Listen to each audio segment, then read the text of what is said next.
Hivi kaka, hivi wanawake wote hujawaona mpaka uende ukatembea na mke wa mtu? Na mbaya zaidi umemjaza mpaka mimba binti wa watu. Na unajua kabisa fika yule mke wa mtu. Kwa nini lakini kaka unafanya hivyo? Mimi nikafikiri mdogo wangu umeniita asubuhi hii siku na swala gani ambayo nataka tudiscuss zito. Kwa hiyo unaona kuna ubaya kumjaza mwanamke wa mtu mimba. Na hususan unafahamu kabisa yule bwana yake hawezi kaudi leo wala kesho, amefungwa kifungo cha maisha. Kwa kesa aliyoifanya yule hawezi kaudi leo wala kesho. Haya mwanamke anakaje peke yake? Alafu sasa nikija kuangalia mtoto yule ni mtoto mzuri, mtoto wa kike mkali. Anakaa peke yake pale. Dada yangu na wewe.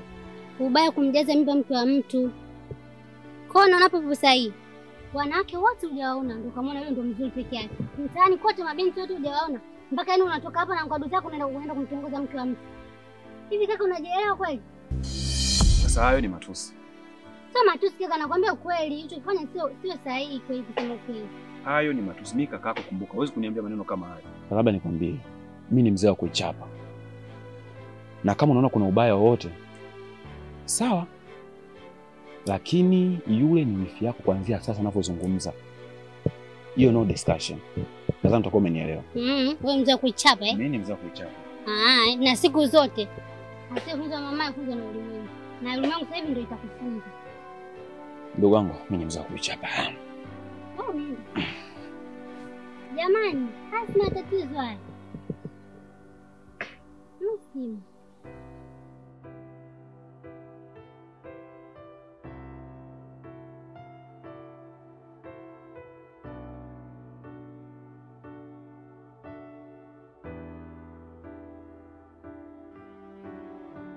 Wacha kupewa. Hivi unanipita unioni au? Kama mimi ndugu yako. Mpaka nianze mimi salamu. Maana nimepita, nimefika mpaka pale nimerudi ndio nakusalimia habari yako na unanikalia kimya. Kwa nini nimekosea nini wewe na mama yako? Hivi salamu yangu ndio itabadilisha mfumo wa maisha yetu? Alafu, mbona kama unaongea sana we dada? Kisa hivyo vimali vyenu, si ndio? Ndio mnapata kunyanyasa sisi mimi na mamangu. Yaani sikia nikwambie kitu kimoja. Sijapenda na sipendi kuniongelesha. Alafu mtu akiwa anapita, ujue ana mawazo yake. Sio kila muda tu, mimi sitaki. Wewe vipi? Hiyo haijalishi. Manake wewe na wewe mama yako. Sana sana wewe mama yako. Manake wewe mama yako kila nikimkuta njiani mpaka mimi niweze kumsalimia kwa sababu mimi mdogo wewe mkubwa. Sio vizuri. Tangia afi baba yetu na mama yetu. Huyo shangazi yetu, yani sijui yupoje. Kama yeye ndio alomua mamangu na babangu, hayo sio maisha. Na sio vizuri. Sijapenda hiyo tabia yenu. Na ungikopo sio ndugu yangu, nikikufanya kitu kibaya hapa wewe. Tena samani, kamwambie na wewe mama yako. Mama yako na baba yangu wamezaliwa baba mmoja, mama mmoja. Leo hii kuja kunifanya mambo kama hayo. Sio vizuri jamani Alafu sikiza nikwambia ni unalinga, alafu mtu mmoja hata ueleweki. Gauni la buku kofia ya jelo.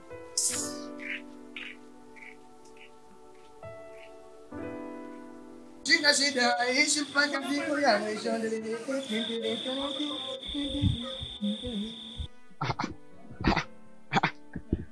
Vipi jamani? What's wrong my man? What you wanna talk about what? I mean what? Najua mjasoma. Najua mnielewi. Nikuta mimi kama mabubu ila hata sio vizuri. Sikizeni nikwambie ndugu zangu. Kiukweli wa Mungu kuongea. You and you all of them. Mimi leo miogo nimekuza.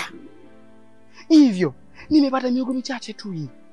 Hii miogo inahitaji kumpelekea dada yangu mimi wa kuitwa Elizabeth Ruvigi na mjomba wangu na Ifati.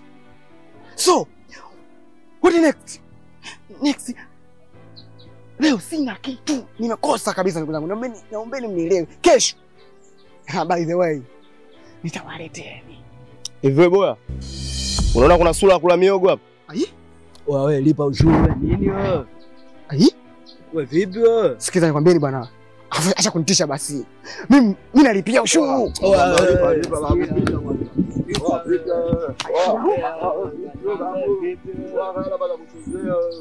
Hizi namba ndogo lakini zina matukio.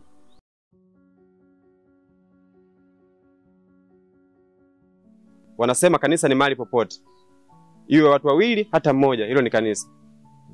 Kwa kuwa wewe pia ni kanisa, ni mtumishi. nimekuja nikiri mbele zako. Basi ni jambo la heri, jambo la kumshukuru Mungu kwa kuwa umegundua kwamba umekosa kwa yale yote uliyoyafanya. Hata mimi pia niligundua kwamba ile si akili yako, bali tu zilikuwa ni pombe zinakuendesha. Basi kwa kuwa umeamua na kukiri kwa kinywa chako kwamba unahitaji umpokee Mungu, umkabidhi maisha yako, basi isiwe na maneno mengi sana. Nilikuwa naomba tuombe, nikusalie sala ya toba, nikukabidhi kwa Mungu. Nipo tayari. Baba yetu na Mungu wetu uliye juu mbinguni, tazama Bwana, mtoto wako yupo mbele zako. Amegundua kwamba amekukosea kwa yale yote aliyoyatenda. Amekuja mbele zako Mungu, anaomba toba na rehema. Mungu, naomba umtakase, umuoshe, umfanye upya tena. Ewe damu unayenena mema, umrehemu Bwana, ukamfungue kwa kila vifungo vilivyomfunga katika damu yako Yesu Kristo. Mungu wa mbinguni, namkabidhi mikononi mwako sasa ile roho ya urevi, ile roho ya matukano, ninaiondoa dhidi yake Bwana, isiwepo katika damu ya Yesu Kristo. Mungu, ninakushukuru kwa wema wako na fadhili zako. Asante Mungu kwa kumrehemu, kwa kumsamehe Bwana. Namkabidhi kuanzia sasa mikononi mwako. Wote tuseme amen. Amen. Basi kuanzia sasa umefunguliwa, upo huru. Ila usiendelee tena kutenda dhambi. Sawa, pasa basi ngoja nikuache mimi nikiwa mahangaiko yangu mchana.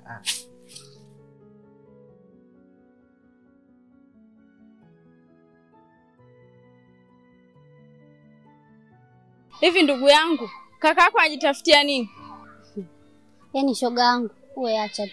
Nimeongea mimi mpaka nimechoka. Imefikia hatua nakata mpaka tamaa. Utakataje tamaa kati wewe ni ndugu yako yule? Ukikata wewe tamaa, nani atamsii? Kakaangu ni mbishi, alafu anapenda kujiamini.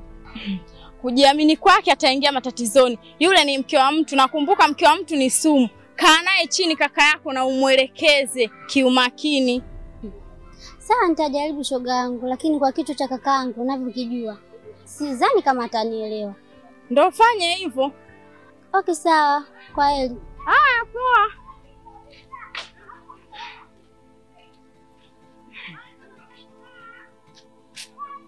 Mwanangu, naam shangazi. Nimefikiria, nimewaza.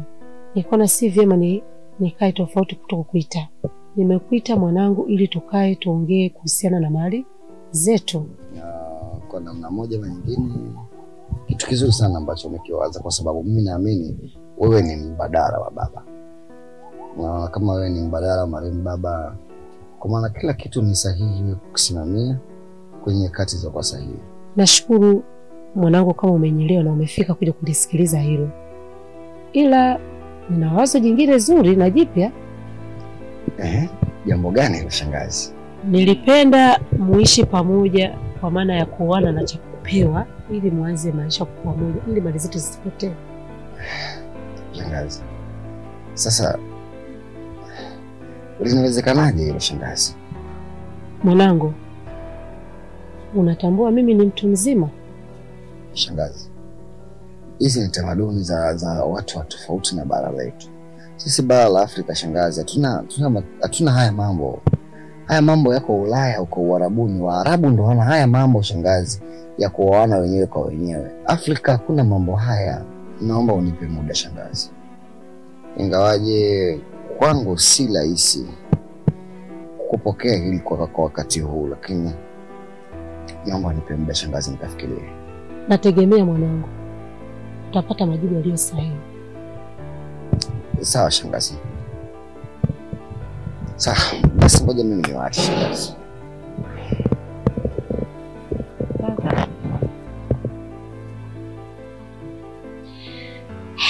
Mama, ni mwanangu ya nitakiweka hapa. Sinaona alivyoondoka. Ni kama ana mawazo fulani hivi, kama anataka kuingia hivi, kama ndo anajia. Simeelewa. Mimi nakwambiaje mama, safari hii tunamkamata. Alafu sasa sikia mwanangu. Mimi ndio kupewa. Yaani lazima ajaye. Mungu anabaje binti yako. Dunia nzima atajua kwa mimi ndio cha kupewa mama.